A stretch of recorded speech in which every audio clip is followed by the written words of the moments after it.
but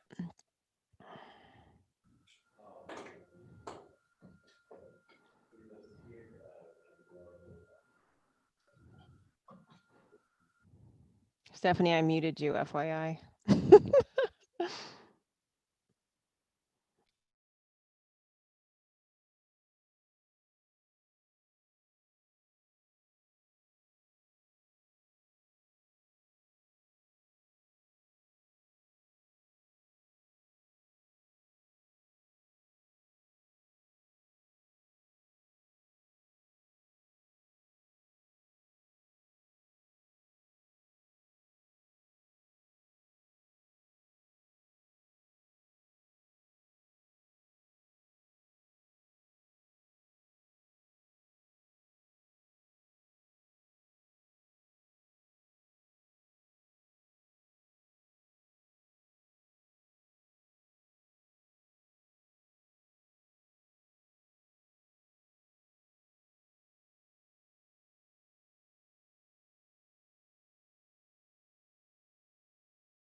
Sorry. I am not unmuted. All right, so it is about 5 minutes till, and we're not starting quite yet. We're just opening up our mics and checking. So you want to say something, Stephanie? Just make sure your mic's working before Hey, can you hear me? Check 1, check 2. And I'm going to have to. Okay. Cool. All right, I'm killing YouTube because it was echoing in the background, so I don't want that. And then I'm gonna real quick pull up my keynote so I can show you a little clip of Jennifer. Awesome. File, open recent, welcome. All right.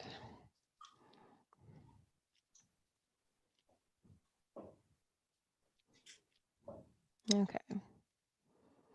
I'm gonna share my screen for a moment, maybe. I'm gonna go yell at my spouse to go be quieter. So we are broadcasting right now, but we haven't officially started. So I'll share this little screen here while you go take care of that business, Stephanie.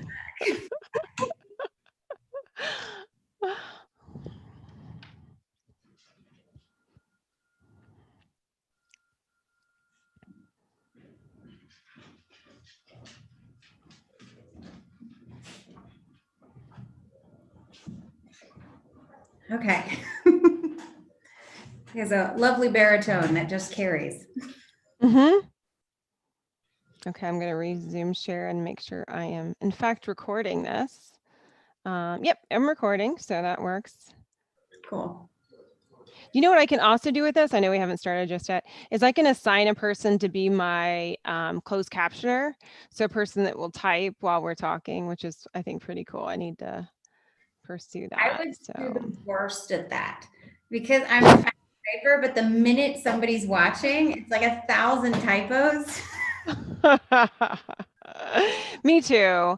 Amber Genter is our secretary for our board, and she's really good at this stuff. So she's the first person I thought of, but she had parent-teacher conferences. So she's really good. Like she types for our meetings, and it's amazing because she will send me the notes of our board meeting like instantly, it seems.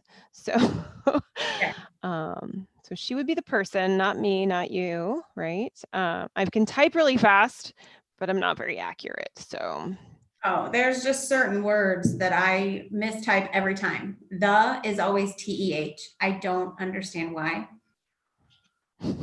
but nearly every time TEH. I type it, it comes out TEH when I Wow. Wow. Wow, wow, wow. rare form of minor dyslexia. Yeah. Rare form of, is it, would you say verbal dyslexia maybe? Minor, some minor. Minor. All right. So let's see. There needs to be some app, and maybe it's out there to make Zoom just more seamless. Like there needs to be some kind of internal switcher that helps you switch back and forth between apps, just a little like sleeker. To me, it's like no matter how experienced I am with Zoom, it's still clunky going back and forth between between PowerPoint and then my talk and then like having multiple speakers. It just, no matter how much I practice it, it is just always a little goofy. There's There needs to be like like a button you can push, between things instead of, and maybe it works better on a PC than a Mac. So that may be it. So I've heard that. Yes. So I think it's almost 7. And so once I hit 7, I'll stop sharing. It'll just be us two on the screen and then we can say hello. And then I'm going to skip over to this little video of Jennifer, since that's what we're going to talk. Maybe we'll talk a little bit and then I can go back to it if you want me to. How's that? Cool. So can I give kind of the premise of why we're talking tonight? Sure. I would love it if you would do that. That would be amazing. So I feel like since quarantine, you and I have had some like long, lengthy, wonderful talks. And, you've been in Foothold for, what is this the year of? How many years have you been in Foothold? And you're going to ask me that question. It's been 11 years now. Okay. I was thinking that around that. And you're my sister. Like, I feel like I know so many of your stories, and you were talking about Jasiri and you were talking about Jennifer the other day. And I realized there were like so many gaps in this Jennifer person of what I know about her. And I was like, right. Gotta talk. And then, I mean, I've come to you so many times, like, how do I talk about Jasiri? like, I'm so passionate about it. And then I go to talk to people about it. And I'm like, touchy, right? Right. It's a lot. And I'm so grateful. So let's just say it's 7 o'clock now. So let's say welcome to everyone. This is our first ever Talks on Tuesday. Welcome.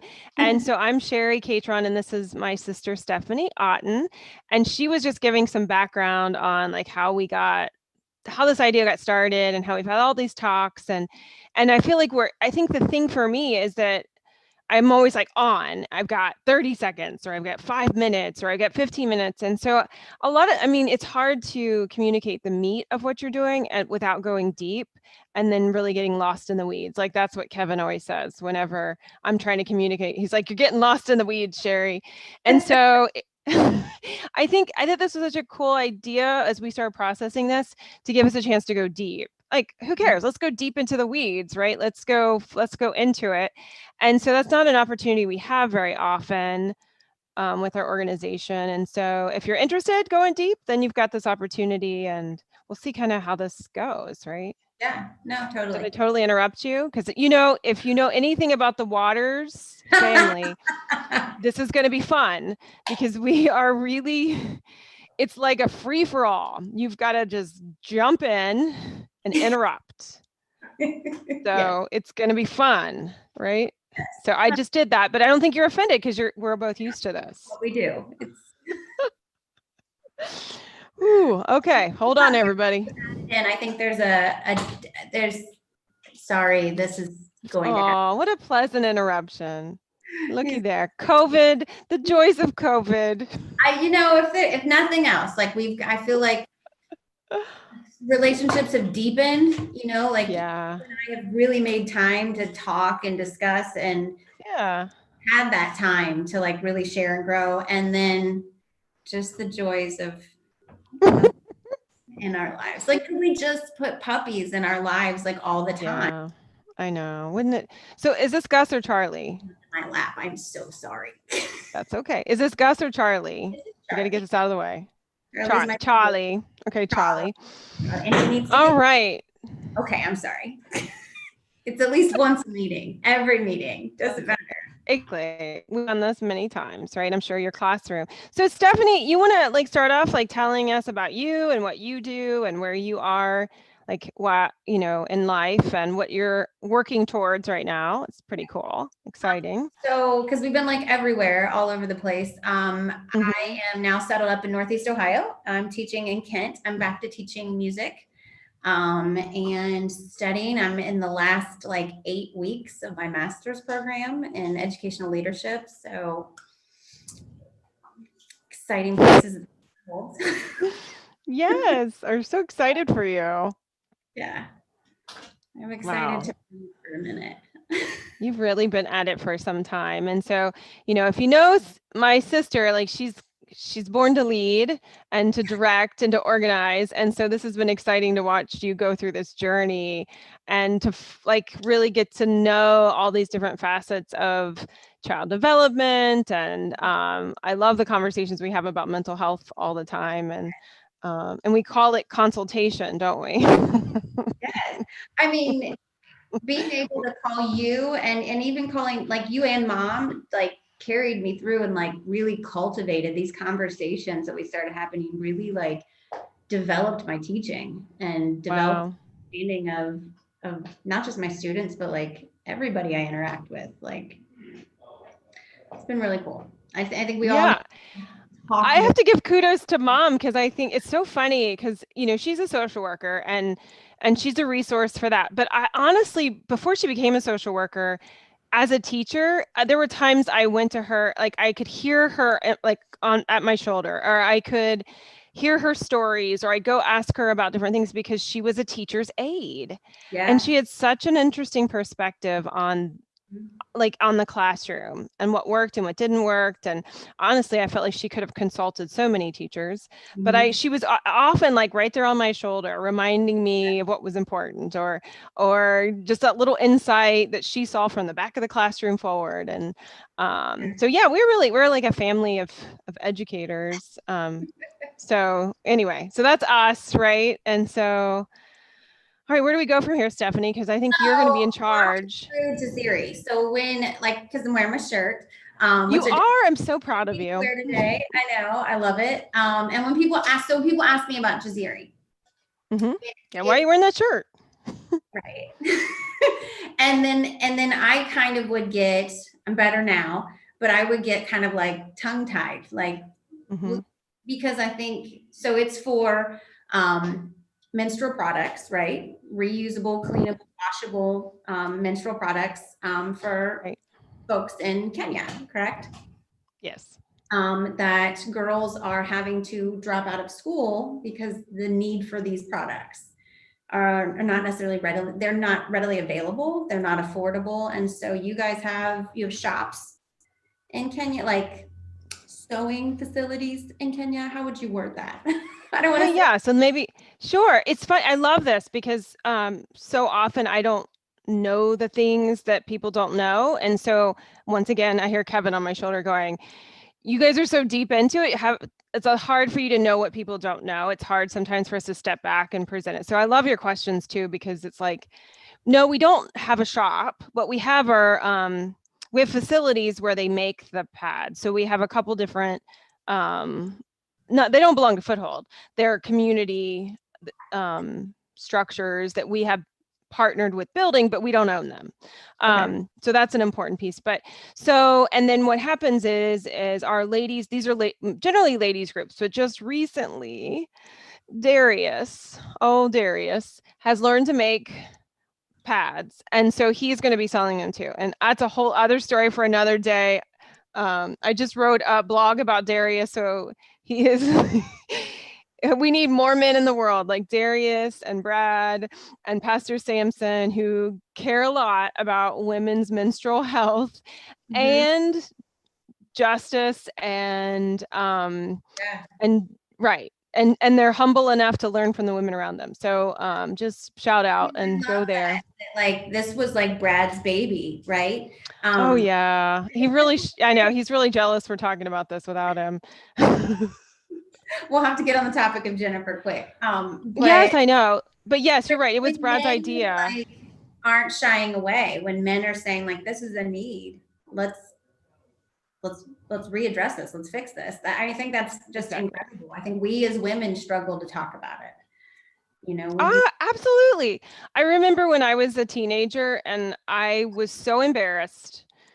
And I cannot blame mom because she was very comfortable with these conversations, but I was so embarrassed. I wouldn't even ask for pads. yeah. Like when I started my period, it was like, I hope she would just figure it out.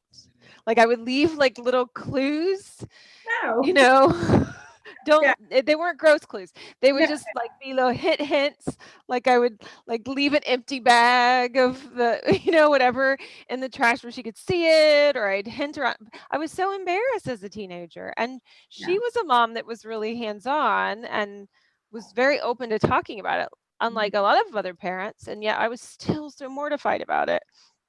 Yeah. So this is still relevant here now, right? Like girls are still shamed and feel I'm embarrassed 32 and years old and I struggled to say menstrual pads to somebody. Like, yeah, when I was so a woman in a situation where it was just a handful of women, I struggled to say those words. yeah, right. So like back to what you were asking before about like so our ladies groups make the pads and then basically they get like, I mean sometimes people will drop in and buy them, but most of the time they'll get like an order. So there'll be like a school that will say like we need 50, or the health department will say I need 100, or we'll have a women's group who'll say hey we need like 6 kits. And Okay. so that's kind of how it works, is that they do orders. But here's the thing. This is kind of what makes Foothold is that we don't just drop these off. Mm-hmm. Like, and this is where Jennifer comes in. We make sure the girls know how to use them. We make sure that we follow up to make sure that what we provided them was appropriate and that it was working. So through this process, when we first started making them, we worked in this community that was very traditional. And we found out that a lot of women didn't wear underwear. Yeah. So you could give them pads. There was like, that didn't work. And so Yeah. we had to find underwear for them. And so, that's the kind of thing, like we follow up and we make sure that like we're Mhm. not giving them something that's just not feasible. And so was it appropriate to even provide underwear? Okay, it was, right? So, Yeah. we went through all of that process too to make sure like that whole acronym, we want to make sure it complements, it's not going against the culture, which is why a lot of people ask us about menstrual cups and we don't use menstrual cups in this area, this particular area, because it's not very culturally relevant or culturally accepted, right? So, and the second thing about menstrual cups is that they're really expensive Mhm. and they're not accessible in this location. So we would have to ship them in. Right. So that's kind of like, it's much, it's just much easier. Number one, easier, and number Yeah. two, it's washable so they can be reused. But number three, it provides these women an income. They make them and they get paid for making them. That's And awesome. so that's also a really important piece of it. So we didn't talk about what Jasiri meant. Should we go? So we're all over the place right now. So you have the words on your shirt, bold, confident, and brave. And it's a Swahili word that means that, bold, confident, brave. And so Brad actually worked with Charity and Pastor Sampson. I didn't even have anything to do with them naming it, so I give them credit. Okay. And so we really felt like so many girls, especially in Kenya, there's been really sad and tragic stories in the last year or so where young women have actually died by suicide in response to like period shaming, where Mhm. girls had accidents where they bled through their clothes and their Mhm. teachers made fun of them or other boys made fun of them. And so that's so tragic. But at the same time, those awful stories have brought to the surface this issue. So I Mhm. think that's the hopeful thing that's come from those tragedies, is that the Kenyan government and the Kenyan Department of Health and the education is really making a lot of steps, and they're really open to correcting this and results, because those became high profile cases where these girls died by suicide. So as awful as that was, we're glad that at least called them to action moving forward. So, Yeah. and that it's a problem here in the US. So I think that's the other piece of it. We're all in this together in, so many ways. So, Well, I think it's a cool new um, layer to kind of unpack even about us American women that we struggle to talk Mm-hmm. about some of these things. And so therefore then some of these things don't get addressed because Right. but you have a situation in where girls are dropping out of school because they can't Right. attend without these products. So Mm-hmm. can you talk to us a little bit Yes. about that moving forward? Yeah. So first of all, like I wanted to address kind of the terminology. So the term we use, of course, is menstrual pads. We don't call them sanitary pads because that's just not dealing with the issue. And we don't say feminine pads because there's a whole issue around gender. Not every woman menstruates and not everyone who menstruates is a woman. So just calling them menstrual pads, that's kind of the word. And ours are washable menstrual pads. Yeah. So they're hand sewn and they're washable. So they just get that off to the side. So yeah, this is what Brad actually had found the video. I think this is what inspired him is the video. There's a video about the pad man in India who started making washable pads because he just like his heart broke when he found out all these girls were dropping out of school and all this that women were going through. And so he developed this pattern, very simple pattern. Well, his wife was so embarrassed by this that she divorced him. Mm-hmm. And so like so this guy has gone on. Brad just is so passionate about this guy. Like this guy's gone on and on to develop like actually a pad making machine that makes disposable, like biodegradable pads, because that's a big issue too, is that we didn't want to just buy and donate disposable menstrual pads because there are no landfills there. So you would just see like pads everywhere. And so that's a problem. It's Mm-hmm. also a hygiene problem too. And so but the issue what really got Brad worked up was the fact that these girls at the age of, the moment they start their periods, a huge percentage of girls were dropping out of school. Many of them were missing school and not able to keep up with their studies. And so that's initially what really got us this whole concept of period poverty, is that periods sort of bring out. And then the other thing was that, even disposable pads are just so like we don't think of them here as being expensive, Right. but they are out of the reach Mm-hmm. and then in these rural areas, just they don't even, I mean, many people have never even seen them before. Mm-hmm. So the things that girls do and women do are horrendous, Yeah. like really, really not healthy, and foster a lot of like, you can just imagine the Mm-hmm. kind of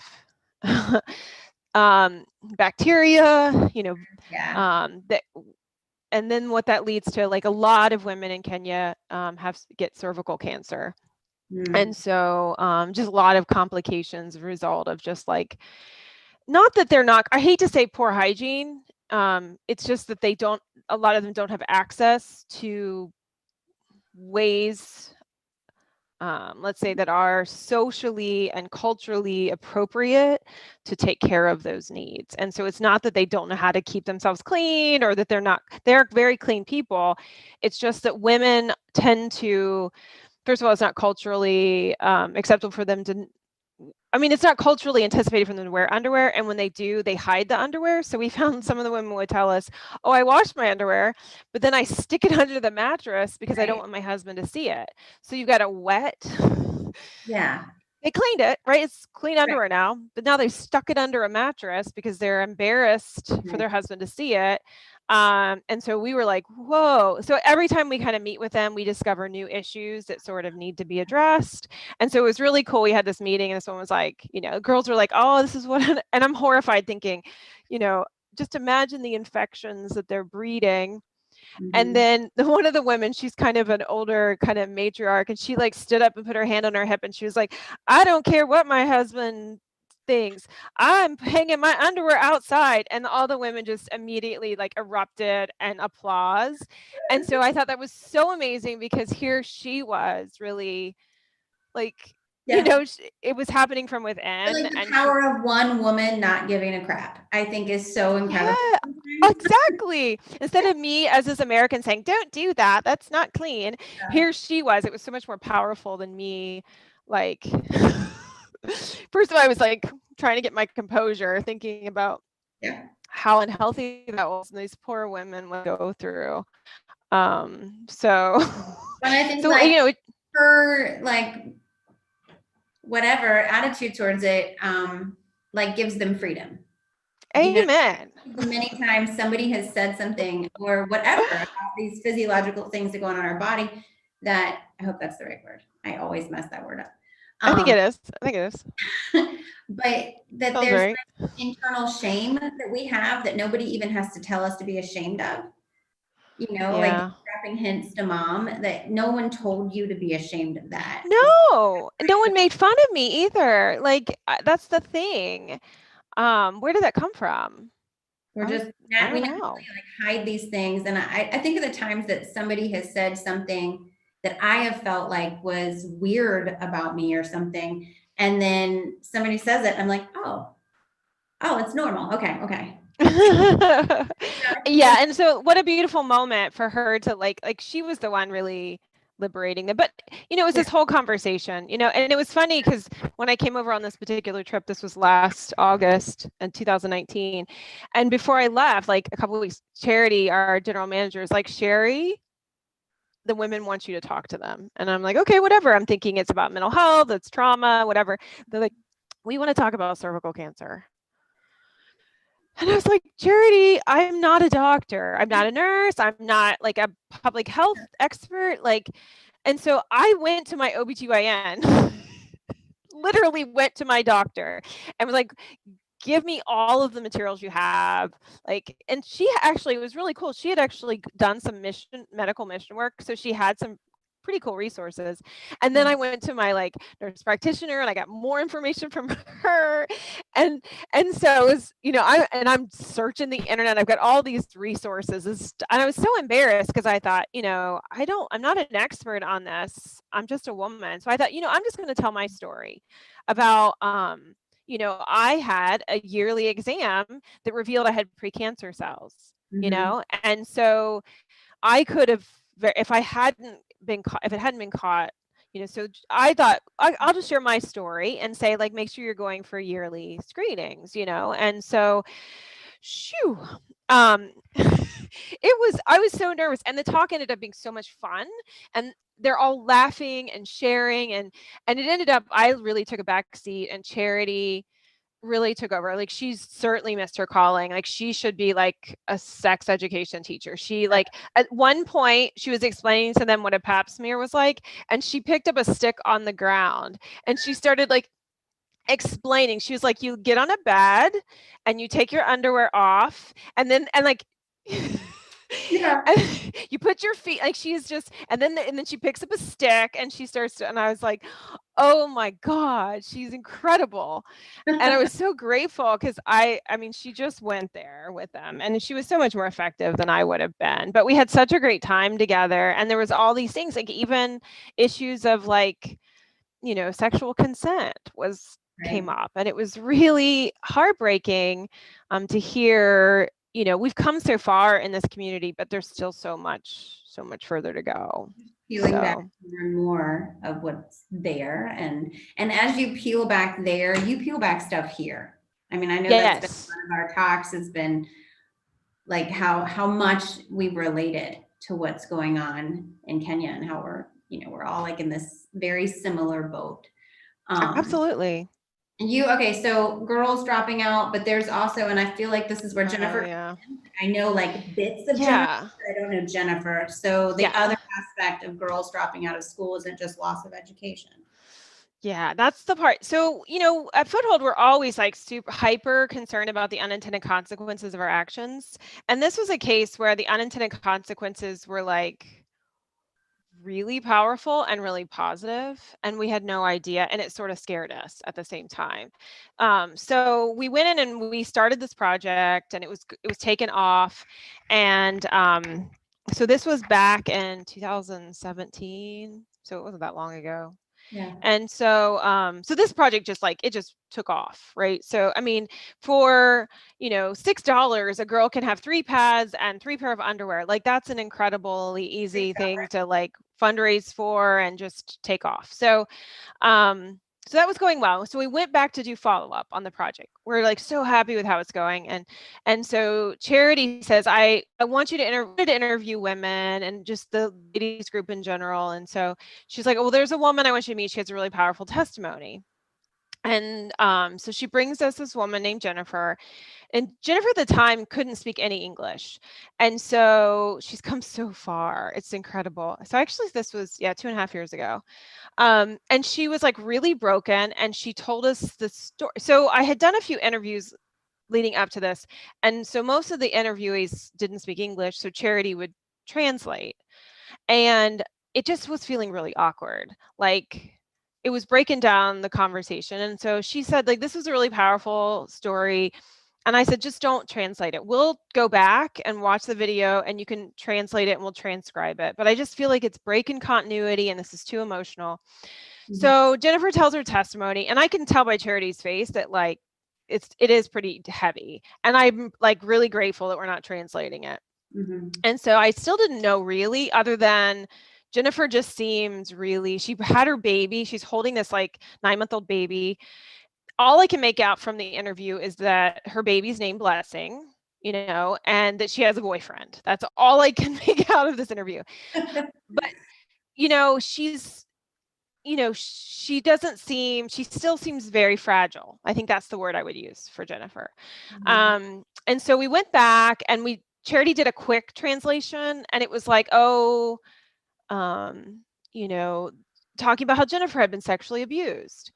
And so I still didn't quite make the connection of why she was being sexually abused. And then she said, it's too late for me, but it's not too late for my sisters. And I'm thinking, I wasn't quite connecting the dots. Yeah. And so we had Pastor Sampson, like a couple weeks later, go through and translate it.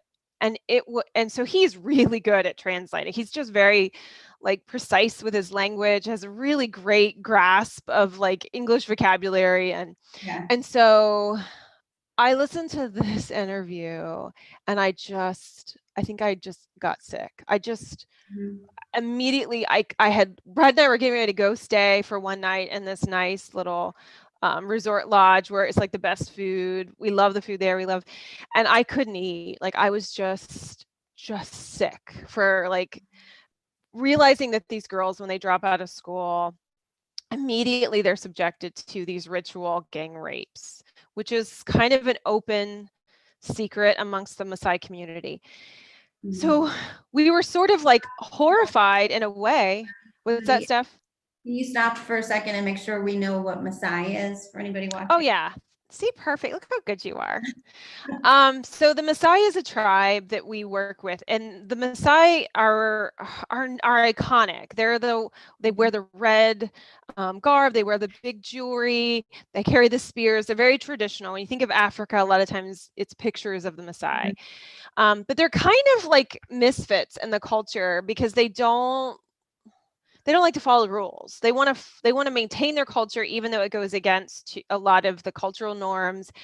And so working with them is tricky. You've really got to earn their trust, and they're very resistant to outsiders. So the fact that we have earned their trust, and we're in the midst of this community, the heart of this community, and then we realize that this Jasiri project has just You've like unraveled this piece you did not mean to dig into or know that. Yeah. So that whole thing about being culturally like, being, complimenting the culture was like, oh crap. We didn't compliment this culture. We sort of like shook the earth out from underneath them, and we didn't know it. So, I mean, that was the real sobering thing. And at the same time, like, we had interacted with all these young Maasai men, and then realizing this horrible, like, how many of these men were raping girls? Like, who do we try? I mean, it was that feeling like these men had been helpful and they'd been around us and they'd been curious and we just, had been nice to them.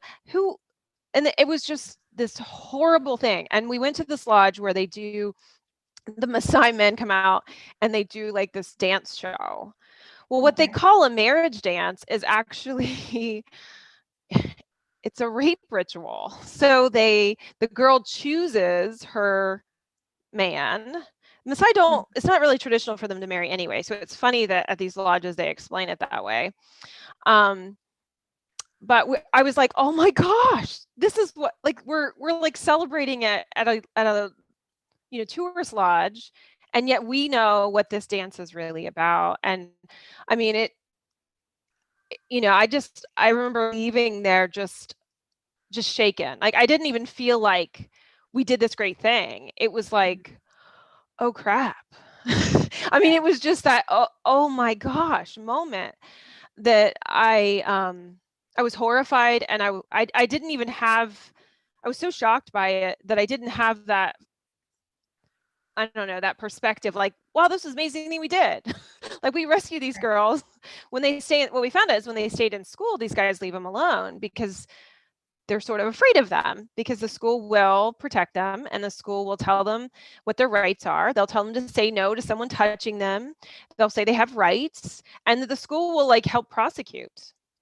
So when a girl drops out, she's on her Yeah. period, it's like, okay, she's fair game. And, so that's, and then the other thing I thought, okay, well, this could be the end of Foothold, right? Because I have this girl telling the story. She Yeah. wants me to tell the world the story. This was right in the middle of the Me Too movement. And I'm thinking how much that's rocked our country. Mhm. So I thought, what do I do with the story? Like, it's a compelling story, but is it going to get us run out of town? Yeah. Are these girls going to get, what's going to happen? And so I felt like, I don't know, it wasn't even a moment like feeling like you're on holy ground. It was like being in the middle of an earthquake to me that was invisible, like, where do we go from here? And so we kind of settled on the story for a little bit, and we went back a couple months later, and I told Charity, I'm like, I haven't shared the story with anyone because it kind of scares me. And she got so, like, she put her finger in my face, That's and awesome. she was like, she told you her story because you were supposed to tell her story. You're going to go and tell her you didn't tell the story because you're afraid. Oh, I'm like, I kept like making all these excuses, like, she doesn't know the consequences of this. If I tell the story and it goes viral and we don't know what could happen. And she was just like, she had the courage. She expected you to tell her story. And so then we went from there, and we sort of met with like the local pastor and other Maasai leaders. And they were like, funniest thing. First of all, they all confirmed it. They're like, yeah, that goes on. Sure. We did that when we were younger too, and it's bad, and we shouldn't have done it. And I'm sorry. And this is why I'm helping women today. We met several men like that. And Yeah. then, so I went, the pastor Isaiah, who's one of our really, important partners, really well respected. He's also a village elder. He said, his question was, I said, can I even share her story? Is it acceptable? Or are they going to be upset? And he said, is she married? And I said, well, she has a boyfriend. And he said, is she married? And I was like, no. And he goes, then she can tell who she wants. There's no rule against that. She's fine. He said, if she was married, we'd have to ask her husband's permission. Okay. He said, go ahead. I love that, like, even a man as an elder in this community is just like, it's her story. I And know. And I guess I kind of felt ashamed of myself. I mean, how could I not, honestly? You know what I'm saying? I mean, I just felt like I was sort of traumatized by that moment. And then and there's the fact that, like, my lack of faith in these people to change their own community, because that's really, it was them. It wasn't me forcing this project on them. It was them going, yeah, I like this idea. I want to do this. And then just running with it. And then they didn't ask my permission, right? They right, just took it and ran. They didn't need my permission. And so I was so worried about, like, I guess I was worried about our organization, but I was really worried about them. And they were like, it's not your business to worry about me. you know, like, what's wrong with you? yeah. Well, and I think you are always so careful, because I think there's so many stigmas too about like white communities from America and Western cultures coming into Africa and doing their Yes. thing and kind of being Yes. celebrities, Right. and I think that you've always been careful about that. And you Absolutely. can't change your skin color, but you've always been very sensitive to not playing that part. And I can see that piece Yeah. of you're telling that story is like, I can't impose this far on them. Yeah. But And I get part of me felt like they were, they don't live in a culture where I mean, they use social media, like they're aware of it, but at the same time, they don't necessarily see the virality, of Yeah. things, and because they don't engage with it in the same level that we do, and Mm-hmm. so that was part of me was like, I'm trying to protect them because I don't know where this could go, and all those fears, and it was just like, okay, all But right, you're in the Carrie. community that's like ready for it. Like, I love that. I Yeah, love that she's not married. Okay. Tell her story. yeah. Like, So it was funny. I thought it was really ironic that here, because she was unmarried, right, as a single woman, she was very vulnerable in a lot of ways, but in this way, she had all this autonomy yeah. to tell her story. Yeah. So there's more to the story. There's so much to the story if you want to hear the rest, because Jennifer's story is like a soap opera that turns out amazing. Like, Yeah. there's so many twists and turns. So So she so tells her we story. You yeah, shared this in the community, and what came of that in our here at home, or there? oh, they were like, yeah, okay, good. Fine. No one was upset about it. No one was shocked. No one was, people were like, that was courageous of her. Didn't have any negative response at all. Okay. So I came back and I still didn't quite know where to share it or how to share it. You know what I'm saying? So I shared it like at our banquet. Well, before the banquet, we were there in July and we came home. And in August, about a week before the banquet, we get a phone call that the leader of the women's group, who actually had found Jennifer and had mentored her and had brought her like into the fold and bought her Mhm. pat, like, so these women who were really vulnerable identified women who were more vulnerable than them and then gave pads to them. So Jennifer was this one that's how we even met her. And Mhm. so and Jennifer's whole thing was, the reason she even told her story was like, she wanted people to invest in just series so her sisters wouldn't drop out and go through what she went through. Because if I Yeah. could just keep my sisters in school. So we get home, we're home for a few weeks, and we find out that Dorcas, who was the leader of the group, who had reached out and mentored Jennifer, died in a tragic car accident. Mhm. Right. So I, and we're like, oh, oh, great. What's going to happen? We were devastated. And Grief was so so, devastated. Like, it was yeah. just the grief was deep. And Not she like has, as a person, and also in her like leadership role in this thing that was, absolutely. but Yes, absolutely. She was such a powerful woman. And I just, she's such a powerful figure. And I kept thinking, not only the loss of her as a person and as a friend, but also how are these women going to go on? Because she was so good at rallying them together and empowering them. So so Brad and I talked, and I said, I had this little thought. I was like, wouldn't it be so cool through this if Jennifer took over Dorcas's role as leader of the group? And so I'm like, I don't even want to say it because they'll I don't want to I don't want to influence their decision. Mhm. And so we get like a call from them a few weeks later, and they're like, we've decided to make Jennifer the leader of the group, like to take Dorcas's Oh, they place. called you and told you? They called us and told us, like, after we were thinking that, and That's didn't say anything, which I was like, oh, I'm so glad we didn't say anything. And yeah. so, and they were like, Jennifer went to school to 8th grade. So many of these women had never been to school.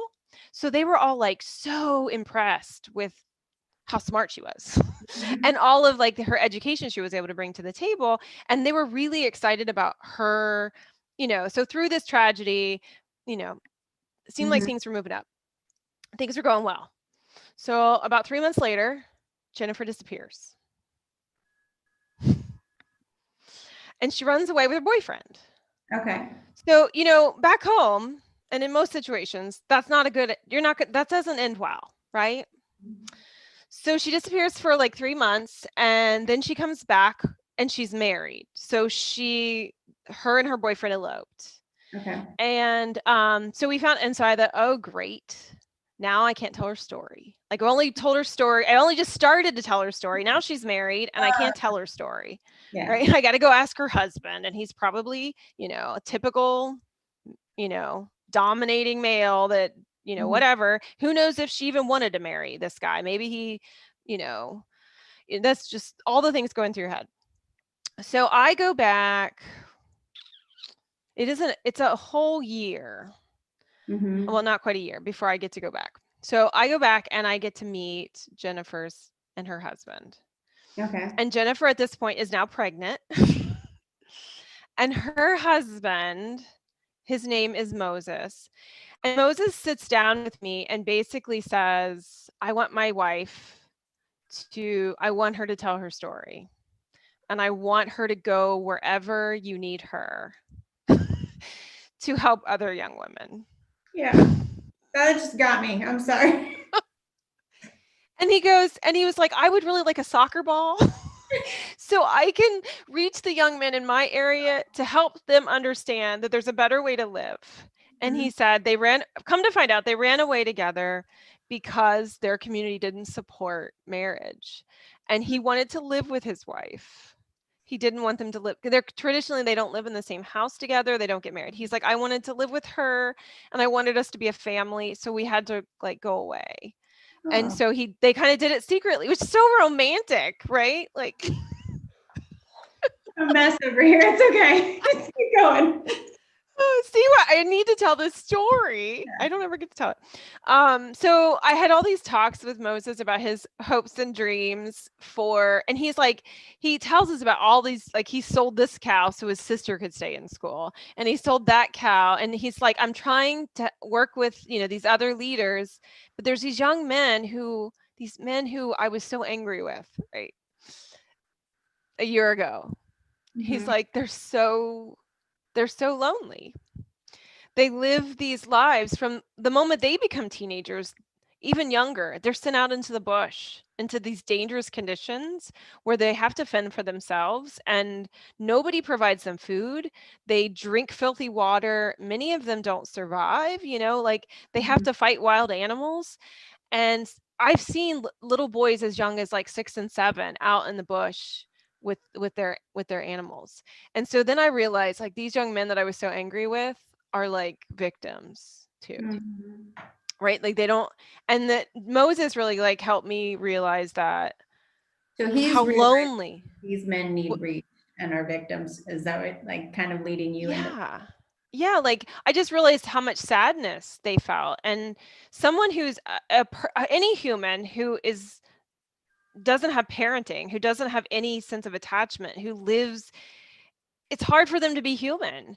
And if their culture tells them to go and participate in these awful ritual rapes, Mm-hmm. maybe that's traumatic for them too, And and so that's when we started thinking about how do we move forward? How do we go? So in the midst of this, Moses releases Jennifer to do whatever.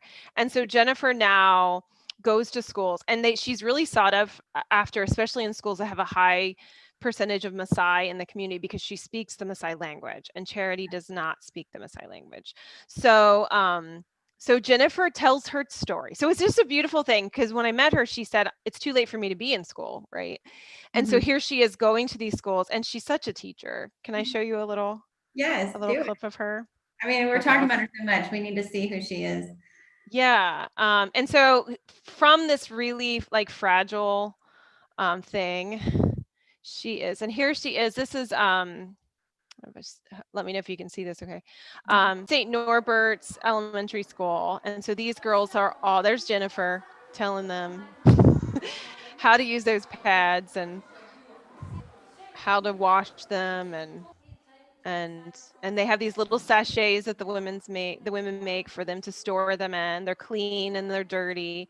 Um, and so she explains all this, and then they also get like a reproductive health seminar Yeah. in addition to receiving these. So all these girls are probably right around starting their periods because they're there to and it always just blows my mind. And you can see the teacher opening up the kit there, and they're all just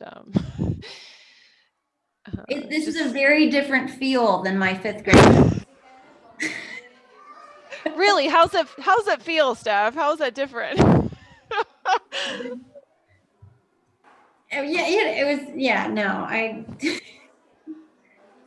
everyone that went to our school was But I mean, I just look at the looks on these girls' faces like, this is information I need, you know? Right. And it was just information that was embarrassing and we didn't want to talk about it. Exactly. And this is like, I think these girls look at this like this is my chance, right? Like I have a chance to not have to drop out, right? Like I can stay in school. Like this I think that's what I in their faces is like, yeah.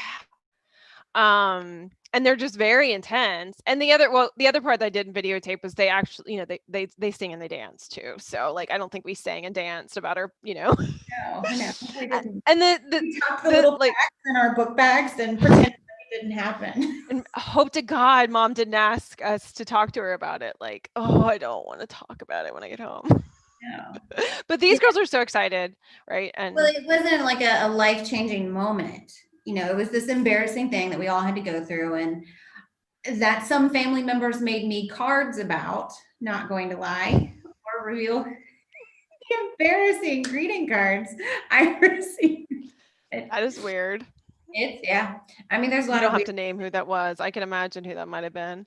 you know. Mom has a really funny story sidebar about grandpa celebrating when she started her period, which I think is hilarious that she also appreciated it. Like she seemed to be touched by it. Like I would have been mortified um, about it, but he seemed to be I really don't think our excited for dad her. would have shared that moment in the same way that maybe grandpa Thank, loved.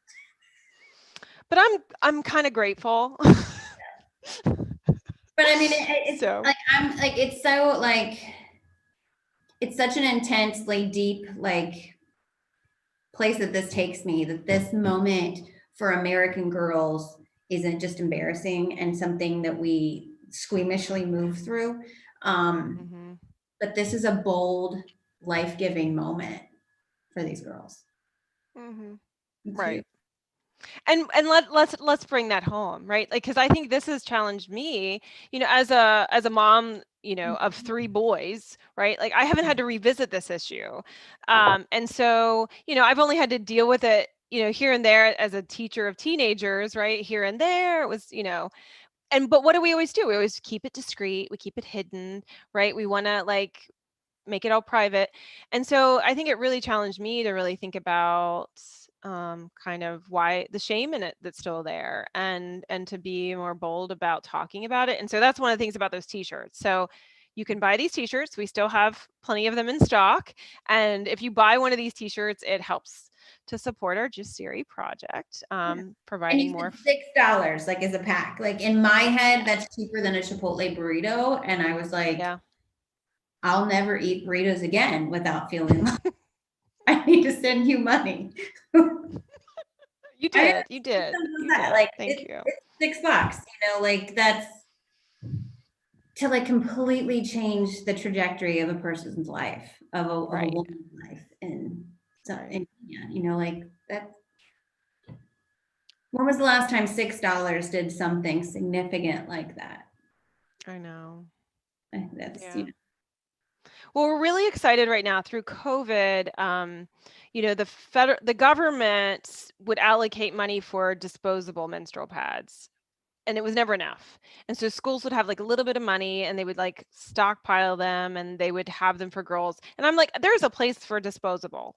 When you have an emergency moment, sometimes a disposable is the best thing, right? So you should always have, I think, a stockpile of disposables. Mhm. But that's not very sustainable and it's expensive.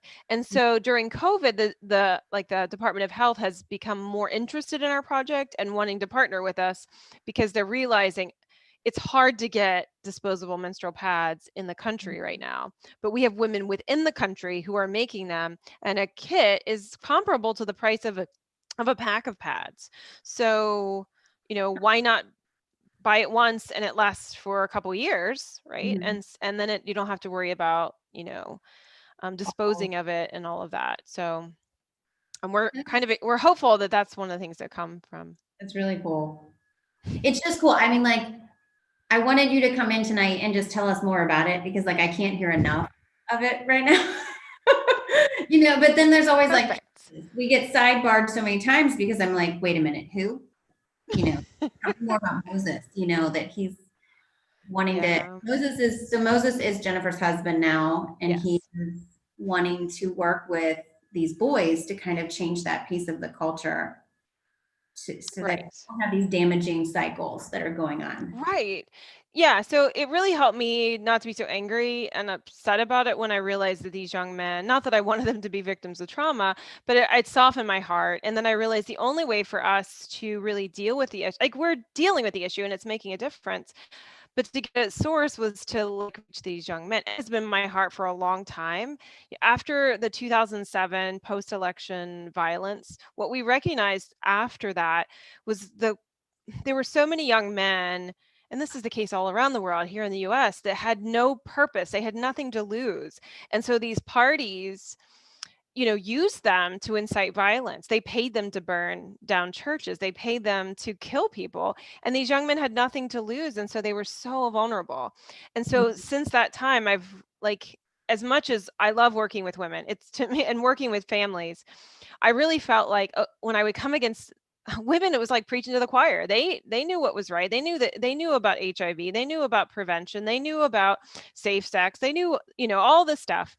It Mm-hmm. was the men who refused to get tested. It was the men who were having multiple affairs and putting their wives at risk by not, using protection and expecting their, it was the men who were abusing their wives or getting young girls pregnant. Um, and so if we could just find a way to reach them, then this really helps the women. And so, but men are harder to work with. Mm-hmm. And so we talked with Pastor Isaiah again, and he was like, we were talking about how do we move upstream? Like we really recognize that these young men need help. Are they open to help? And so what we found in the Maasai community that these young men actually were. We had earned their trust. We had done some things, we had done some clinics to their animals and did some health Mm-hmm. screenings and some HIV screenings for free. And so they kind of liked us. And so they were really curious about these Americans. And he was like, yeah, I think they are open. I think a lot of them are. And he said, my dream is that we would actually start a school for them. Mm.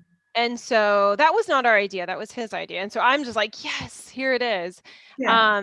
And so we got behind that. And within a year, we had raised the funds to pay for a teacher. And so when we were there in January of this year, 2020, we got to see that school launched. And so our goal for that, the young men wanted to learn basic literacy because many of them had never been to school. Mm-hmm. And they wanted just basic literacy skills. And we saw it as an opportunity to sensitize them Yeah. about women's issues, environmental issues, but mostly to addressing that gender-based violence. Mm-hmm. And so that was the thing that was so like that got me in my heart was that the women's group was so like once we started like planning, the women's group was like, yes, we're gonna donate this and we're gonna bring chairs. And they were like, The women who were victimized by these things, in essence, yeah, were willing to like yeah. serve almost. And nobody asked them to do that, right? Like, so, and I remember there's one particular woman, her name's Dorcas, another Dorcas, and Dorcas is in a really awful situation where her family has cast her out of her family community because she refuses to send her son into the bush to graze. She is sending him to school. And because of that, she's been cast out in the community. What's that? She's Maasai community and she's She's a being. Maasai. She's a traditional Maasai. Mhm. And so because that she will refuses to send her son out in the bush, she has been pushed out of the border of her family and she is, repeatedly sexually assaulted. And she is in an awful situation and it's very touchy how we can handle that.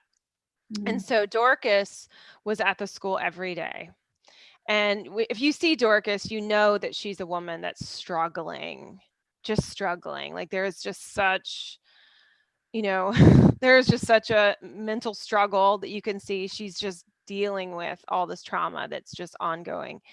And Yeah. so, and she has a little baby that is the cute, his name is Caleb. No, his name's not Caleb. His name is, oh, it's going to come to you in a minute.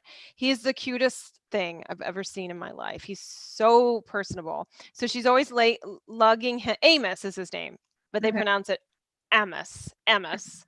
Okay. So Amos is and she's a she's a good mother. But so anyway, she comes to class and her eyes are cast down, but she sits in class just next to these men. And because the way the rapes happen, these women don't know who rapes them. So it's in the dark of night. And so, next to these men that very well could be her rapist. And yet here she is. And these are happening pretty regularly in these Yeah. lives. I mean, I don't, yeah.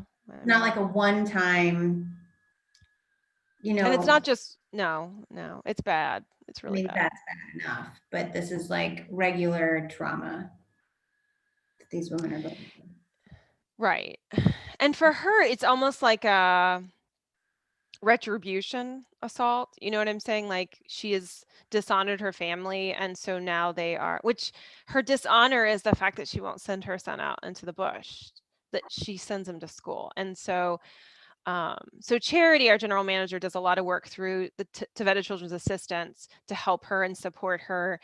And Pastor Isaiah tries to too, but that family is just a really, it happens here in the US. Sometimes you have families that are just really challenging to get people the safety they need. And so she has a support system and she has people to turn to, but so far. There for a second, where I feel like it's many times we can, not us, but like in general, we can hear stories of other cultures and just be like, how could they do that? And Yep. you can hit the nail on the head there for a second, that like this is happening here. Absolutely. And it's in families. It's, and it's kind of like the same thing with the menstrual pads. If we don't talk about it, if we don't Yep. normalize these conversations and using language and making sure our kids are educated about their safety and the things that they can say, I feel like that we're not doing the best Absolutely. job as Americans, as North Americans, I should say, of making sure our kids have the language and the skills to keep themselves safe. Yep. And so like it's not just their story, like it's us too. Absolutely.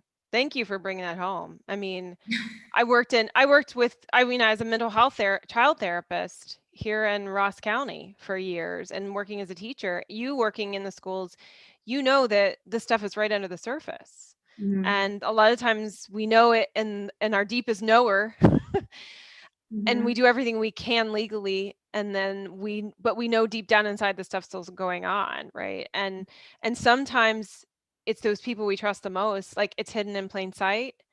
Mm-hmm. And so it was really fascinating to me.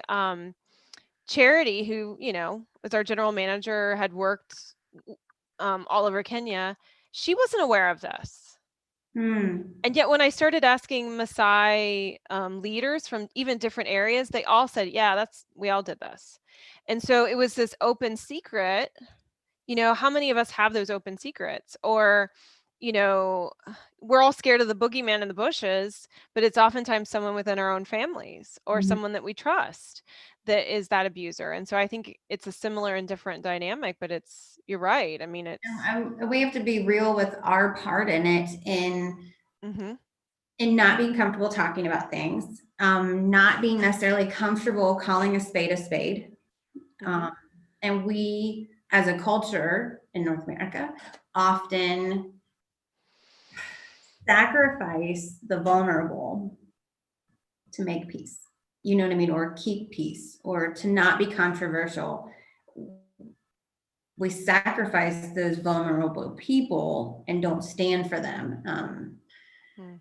And that's tricky. I think I love that these women are leading so passionately in Kenya. Mhm. Like they're just looking at it and they're saying, no, do this. No, we need this, and I think that we have so much to learn about how we're Absolutely. talking to Oh our, my gosh. caring for our kids from them. Yeah. Incredibly. Mhm. Well, one of the things that was really interesting when we started asking, the women in the community who had been through this, and they would say, "There's nothing you can do about it." I think in the beginning, they're like, "There's nothing you can do. There's nothing you can say. It's just the way it is." Mhm. And then like that, it stopped, right? Like not everywhere all the time, but like for some of these girls, it stopped because Mhm. someone kept them in school or it didn't happen to them, and so they went really quickly from "there's nothing you can do about it" to we're changing this place. I mean, they would say, "This place will be changed." I mean, they would say, and it was like kind of became like this mantra: "This place is changing. It's going to change. The generations will be different because of this." And this was all really sparked by these women. And I go back to Dorcas, who passed away, that original Dorcas I mentioned. I mean, she wasn't a Messiah herself. She moved to this community and she just was. I mean, I love her because, when you think of the word bossy, that was Dorcas. And you think of someone like, oh yes, I mean, she knew everything and she was the like snapping her fingers. She was the cruise director all the time. And so they needed that in the beginning for someone to be like, "Wake up, ladies. We got stuff to do and we're changing stuff." And after she passed away, like the group went to another level Mhm. where it wasn't so centered around a leader. Mhm. Like many women took like it just the group grew through that crisis in a way that just really took my breath away. Like going Mhm. back 9 months later and seeing like more women were they were just more engaged, and younger women were a part of the leadership, which is also kind of weird there. Usually it's the elders and the young women aren't taken. So there wasn't like a flip like where they were putting the young women ahead of the older women, but it was just they were like seemed like a more recognition of everyone's gifts. Yeah. And so that was just so once again, I to me, like when I think about women who lead, Mhm. like the best of women, like these ladies make it all make sense to me. Like it feels like you and I have been the victims of like really toxic female relationships and toxic female groups.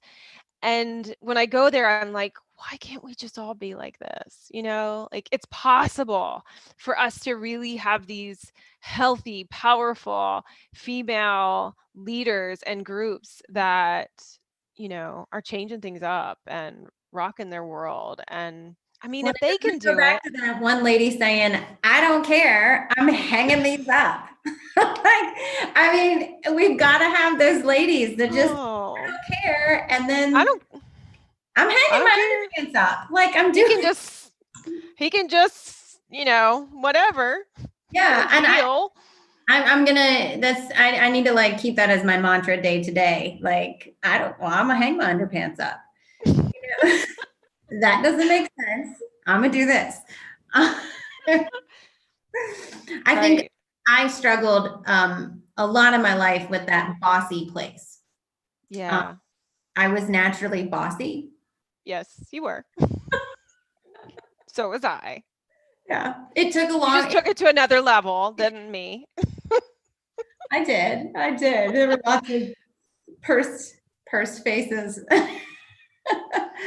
um, won't tell the pad story though, right? Won't go there. I mean, full disclosure, right? Like, I mean, go ahead if you feel comfortable telling it. no. I'm not ashamed.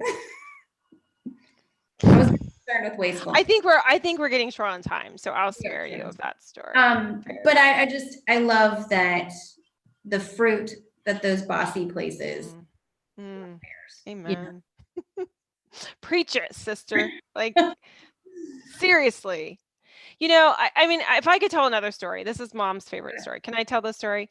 So I guess I feel like for me, every time I start to be like, oh, I shouldn't be that bold. Oh, I should be careful. Oh, I should like censor myself.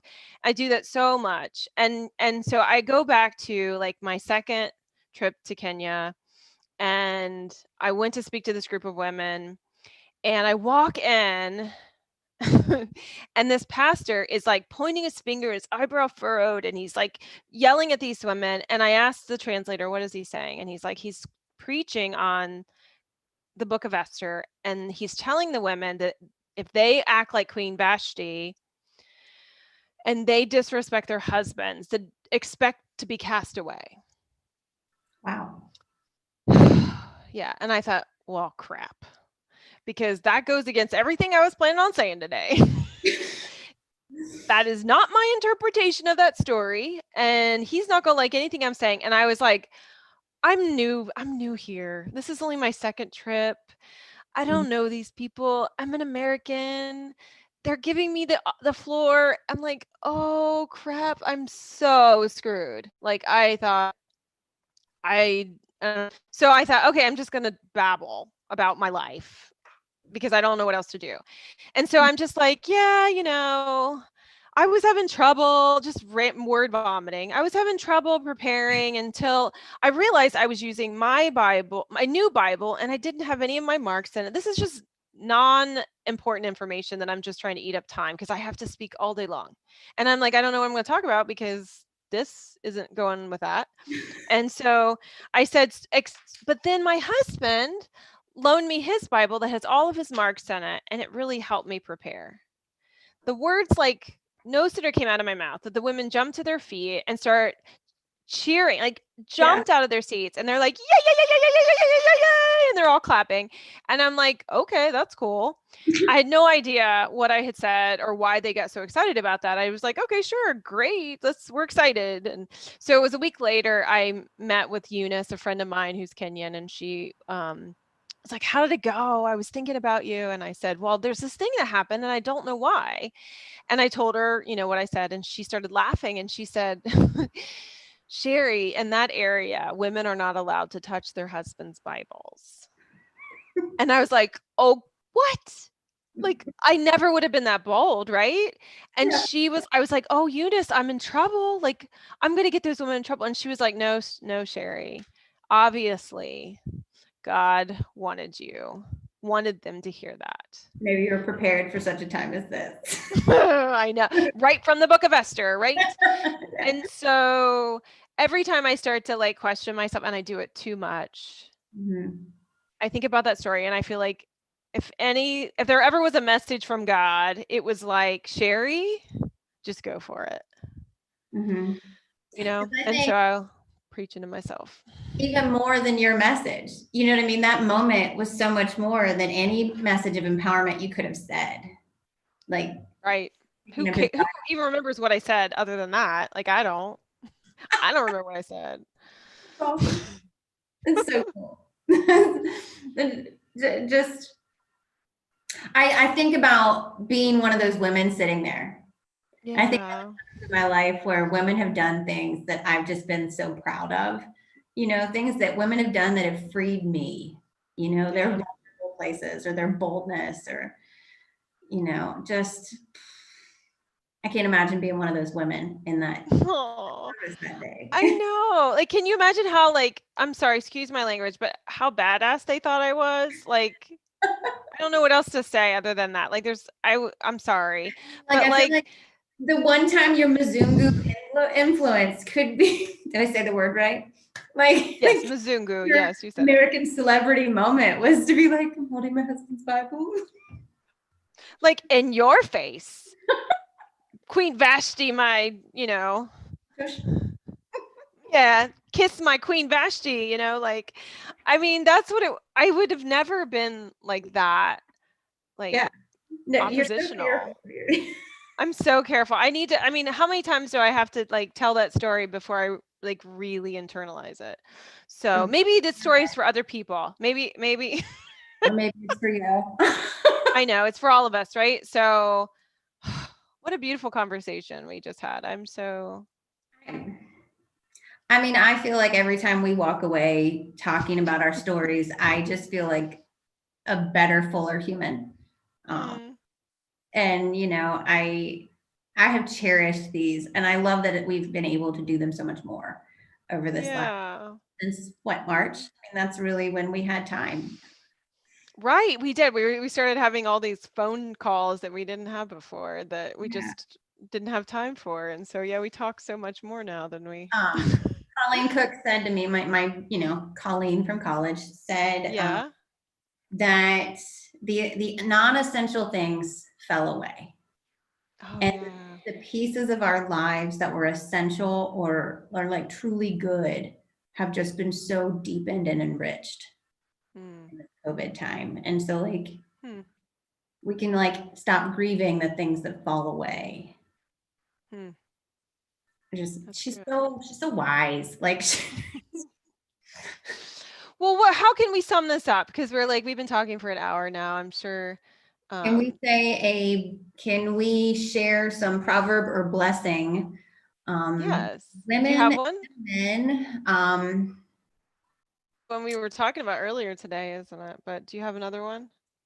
I don't have anything specific other than what would just come out. Okay, go ahead. But I bid that everyone be blessed with compassion and understanding, that we would find deeper truths in understanding and hearing other stories, that we would peel back the places where we have Mm, thought that people were the antagonist and see the places where they were victims. mm. Wow. That's heavy. That's deep, Stephanie. Sorry. Beautiful. I was thinking in honor of Dorcas, I think she would tell all of us women to be bossy and Mm, unashamed, right? yeah. To let's redeem that word bossy as for all the beauty that it is, right? Like maybe it's not, we have told people to stop saying it, but maybe we just need to, maybe we should just say it and just as a compliment.